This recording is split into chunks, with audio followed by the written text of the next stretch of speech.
నానా అంటే చాలు, ఏం నా బిడ్డ అనుకుంటూ వస్తాడు, వెంటనే స్పందిస్తాడంట. అది అని అర్థం. అయ్యో నా బిడ్డకి ఏదో జరిగిపోయిందని పరిగెత్తిన తండ్రి వలెనే ఆదమర్చి ఉయ్యాల్లో నిద్రపోతున్న బిడ్డ కేరమని కేక వేస్తే ఉలికిపడి అమ్మ లేచి పరిగెత్తుకుంటా పోయి బిడ్డ మీద చేసేసింది. ఏమన్నా ఆలస్యం చేసిద్దా? ఆ అమ్మ కంటే ఎక్కువ నా యేసయ్య.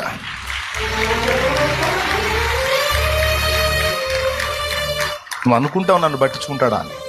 నిజముఖం నిన్ను కాకపోతే ఎవరిని పట్టించుకుంటాడు? వాడు తీసుకొచ్చి పెడతాడు ఈ అనుమానాలని. దరిద్రుడు కూడా ఉన్నాడు, శత్రువు దరిద్రుడు. వాడు తెచ్చి పెడతాడు దరిద్రపు అనుమానాలని.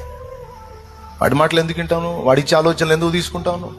విశ్వాసం అనుడాలు. ఏం విశ్వసించాలి? నా ప్రార్థన మా నాన్నకి వినపడింది. అప్పుడే ఓహో అన్నాడు మా నాన్న. ఆహా తండ్రి అంటే ఓహో నా కుమారుడు అన్నాడు.